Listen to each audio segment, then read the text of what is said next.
বন্ধুরা, তোমরা অনেকেই আমার বায়োডাটা সম্পর্কে জানতে চেয়েছো। আমি আজকে এই ভিডিওটার পর 2 মিনিট সময় নিয়ে আমার বায়োডাটা সংক্ষিপ্ত আকারে তোমাদেরকে জানাবো। তো চলো শুরু করা যাক আজকের কবিতা। আজকের কবিতা হচ্ছে সেই অস্ত্র। লিখেছেন আহসান হাবিব। বলেছেন, আমাকে সেই অস্ত্র ফিরিয়ে দাও। সেই অস্ত্র বলতে কোন অস্ত্র? ভালোবাসা। ভালোবাসা হচ্ছে সেই অস্ত্র, সভ্যতার সেই প্রতিশ্রুতি। অর্থাৎ আমাকে সেই অস্ত্র ফিরিয়ে দাও যে অস্ত্র সভ্যতার প্রতিশ্রুতি রক্ষা করবে। সেই অমোঘ অনন্য অস্ত্র।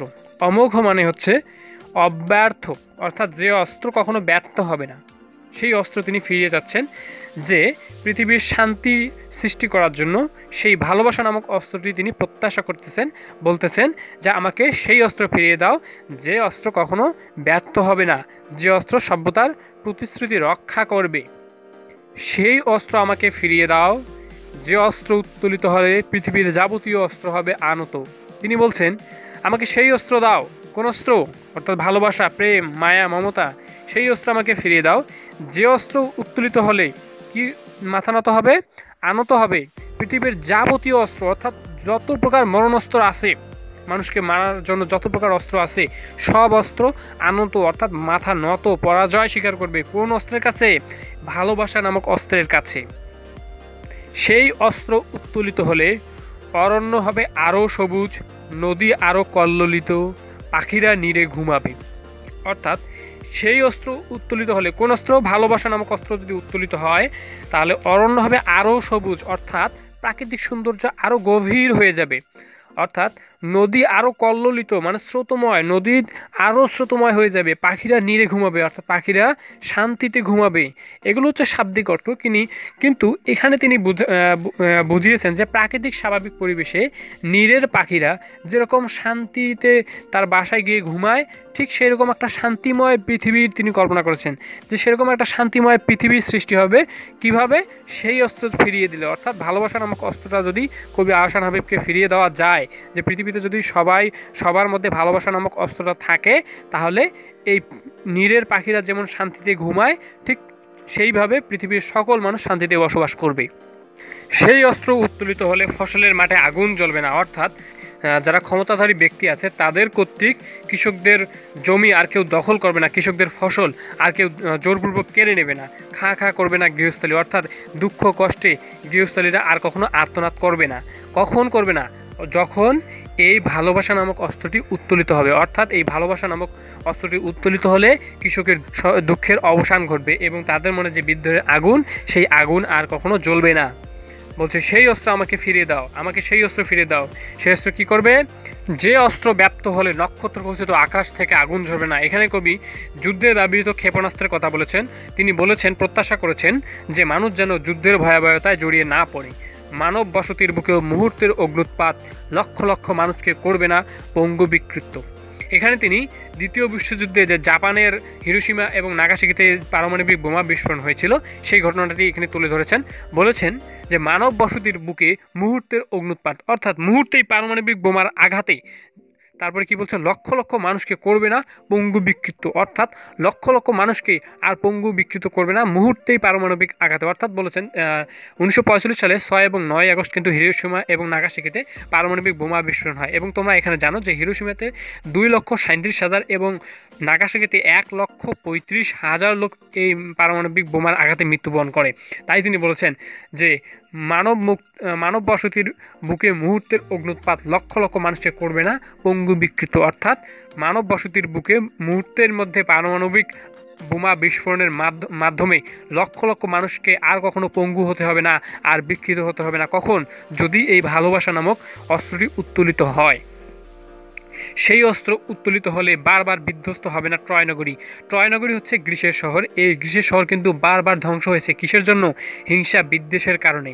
এই হিংসা বিদ্বেষের কারণে এই ট্রয় নগরী এই ধ্বংস হয়েছে বারবার। তাই তিনি বলেছেন যে সেই অস্ত্র উত্তোলিত হলে বারবার বিধ্বস্ত হবে না ট্রয় নগরী। অর্থাৎ ভালোবাসা নামক অস্ত্রটি যদি উত্তোলিত হয়, তাহলে বারবার আর ট্রয় নগরীকে বিধ্বস্ত হতে হবে না, ধ্বংস হতে হবে না। আমি সেই অবিনাশী অস্ত্রের প্রত্যাশী। অবিনাশী অর্থাৎ হচ্ছে যে অস্ত্রের কোনো বিনাশ নেই বা ধ্বংস নেই, আমি সেই অবিনাশী অস্ত্রের প্রত্যাশী। কোন অস্ত্র? ভালোবাসা নামক অস্ত্রের প্রত্যাশী কবি আহসান হাবীব বলেছেন যে ঘৃণা, বিদ্বেষ, অহংকার এবং জাত্যভিমানকে করে বারবার পরাজিত। জাত্যভিমান মানে হচ্ছে নিজ জাতি সম্পর্কে যারা অহংকার করা, নিজ জাতি সম্পর্কে অহংকার করাকে বলা হয় জাত্যভিমান।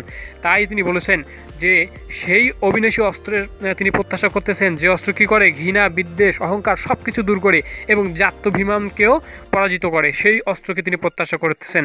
যে অস্ত্রের আধিপত্যের লোভকে করে নিশ্চিহ্ন। নিশ্চিহ্ন মানে শেষ করে দেয়। আর আধিপত্য অর্থাৎ নিয়ন্ত্রণ ক্ষমতা। অর্থাৎ এই ভালোবাসা নামক অস্ত্রটি উত্তরিত হলে আধিপত্যর লোভকেও শেষ করে দেবে। যে অস্ত্র মানুষকে বিচ্ছিন্ন করে না, করে সমাবিষ্ট। অর্থাৎ এই ভালোবাসা নামক অস্ত্র কখনো মানুষকে বিচ্ছিন্ন করে না, সমাবেত করে, সমাবিষ্ট করে, অর্থাৎ একতাবদ্ধ করে। অর্থাৎ কবি এখানে এমন এক অস্ত্রের কথা বলেছেন যে অস্ত্র মানুষকে বিচ্ছিন্ন না করে সমাবেত করবে, একত্র করবে, সেই অস্ত্রের তিনি আশা করেছেন, প্রত্যাশা করেছেন। বলছে সেই অমোঘ অস্ত্র ভালোবাসা। সেই অমোঘ অস্ত্র কি? ভালোবাসা। সেই ভালোবাসা পৃথিবী ব্যাপ্ত করে, সেই ভালোবাসা পৃথিবীতে ব্যাপ্ত হয়ে যাক, অর্থাৎ ছড়িয়ে পড়ুক। সেই অমোঘ ভালোবাসা পৃথিবীতে ছড়িয়ে পড়ুক।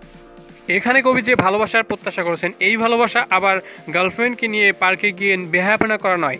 এই ভালোবাসা হচ্ছে মায়া, মমতা, কারো বিপদে আপদে সাহায্য করা। এটা হচ্ছে সেই ভালোবাসা। এখন খুব অল্প সময়ে আমি আমার নিজের সম্পর্কে কিছু বলতেছি। আমার গ্রামের বাসা হচ্ছে নীলফামারী জেলার কিশোরগঞ্জ উপজেলায়। আমি কিশোরগঞ্জ এমএল হাই স্কুল থেকে এসএসসি পাস করেছি, আর বর্তমানে রংপুর বর্ডারঘাট পাবলিক স্কুল অ্যান্ড কলেজে ইন্টার সেকেন্ড ইয়ার পড়তেছি। আর আমার ফেভারিট সাবজেক্ট হচ্ছে ম্যাথমেটিক্স এবং ইংলিশ। তবে আমি বাংলা ভিডিও লেকচার কেন দিচ্ছি? আসলে ওই যে বলেছিলাম, শখের বসে একটা ভিডিও দিয়েছিলাম, তো তারপরে তোমাদের কথা শুনে শুনে আর কি বাংলা ভিডিও দিয়েছি। তবে আমার প্রিয় সাবজেক্ট হচ্ছে ম্যাথমেটিক্স এবং ইংলিশ। ইংলিশের ভিডিও কয়েকটা দিয়েছি। সায়েন্সের স্টুডেন্ট হিসাবে আমি চাইলেই ফিজিক্স, কেমিস্ট্রি, ম্যাথ নিয়ে ভিডিও লেকচার তৈরি করতে পারতাম। তবে ঘটনা হচ্ছে যে ফিজিক্স, কেমিস্ট্রি, ম্যাথ বা সায়েন্স সম্পর্কিত যে সাবজেক্টগুলো, এই সাবজেক্টগুলো নিয়ে অনেক চ্যানেল ভিডিও লেকচার তৈরি করেছে এবং তারা সাকসেসও হয়েছে। আর যেখানে তারা অনেক বুয়েট কিংবা মেডিকেল কিংবা ভার্সিটির ভালো ভালো ভার্সিটির স্টুডেন্টরা এখানে লেকচার তৈরি করছে, আর আমি কোথায় কলেজের স্টুডেন্ট। আমি যদি এখন সেই ফিজিক্স, কেমিস্ট্রি, ম্যাথ নিয়ে ভিডিও লেকচার তৈরি করি, তোমরা এখন বলবো তুই নাহিদ কিসের এখনও কলেজে পড়িস আর তোর ফিজিক্স, কেমিস্ট্রি, ম্যাথের ভিডিও লেকচার আমি দেখবো? কত বড় বড় ভাইয়েরা ভিডিও লেকচার তৈরি করে বসে আছে, তাদেরগুলো আমি দেখার সময় পাই না তোর। যাই হোক, এটা আমি লিগ্যাল কথা বললাম। তবে ভবিষ্যতে যদি আমি ভালো কোনো ভার্সিটিতে চান্স পাই, তাহলে অবশ্যই আমি ফিজিক্স, কেমিস্ট্রি, ম্যাথ নিয়ে ভিডিও লেকচার তৈরি করব। ওকে। আরেকটি কথা হচ্ছে, আমি প্রায় বিভিন্ন অনুষ্ঠানে গান গেয়ে পারফরমেন্স করি। তোমরা চাইলেই আমার গানগুলো দেখতে পারো। আমার ওয়েবসাইটের অ্যাড্রেসটি স্ক্রিনে দেখতেই পাচ্তেছো। এই অ্যাড্রেসে গিয়ে আমার গানগুলো ডাউনলোড করতে পারো। তোমরা তোমাদের ইন্টারনেট ব্রাউজারে গিয়ে আমার ওয়েবসাইটটিতে ভিজিট করবা। NAHID35.WAPKA.MOBI। ওকে, গ্রো বাটনে প্রেস করলেই আমার ওয়েবসাইটে চলে যাবে। এই ওয়েবসাইটে গিয়ে নিচে দেখবা Nahid watch in programme. Nahid watch in programme দেখতে পারতেছো? ওকে, ওয়েবসাইটটির অ্যাড্রেস আবার দেখে নাও। NAHID35.WAPKA.MOBI। ওকে, এখন তোমরা নাহিদ ওয়াচ ইন প্রোগ্রামে যাবা।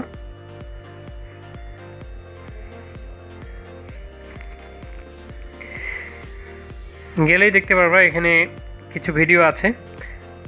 এই যে দেখো, সুন্দর করে লেখা আছে। নিচের ভিডিওগুলো শুধু অ্যান্ড্রয়েড ফোনে সাপোর্ট করবে, অর্থাৎ এই ভিডিওগুলো শুধু অ্যান্ড্রয়েড ফোনের জন্য। আর নিচে আছে লো কোয়ালিটি ভিডিও আছে। তো তোমাদের তো অ্যান্ড্রয়েড ফোন, তোমরা এই ভিডিওগুলো ডাউনলোড দিতে পারো।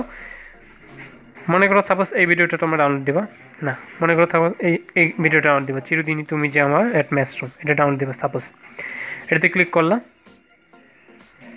ক্লিক করার পর ডাউনলোডে ক্লিক করার পর সেভ আসতে পারে। সেভ করে নিলেই ডাউনলোড হয়ে যাবে, অথবা এই পেজটা আসবে। এই পেজটা আসলে ফার্স্ট ডাউনলোডে তোমরা ক্লিক করবা না, ফার্স্ট ডাউনলোডের উপরে যে ভিডিও টাইটেল থাকবে সেই ভিডিও টাইটেলে ক্লিক করবা। এই যেমন চিরদিনই তুমি যে আমার @mashroom.mp4, এই টাইটেলগুলোতে ক্লিক করলেই এই যে দেখো সেভ লেখা আসছে, সেভে ক্লিক করলেই ডাউনলোড হয়ে যাবে। এরকম তো বাকি গানগুলো তোমরা এইভাবে ডাউনলোড দিতে পারো।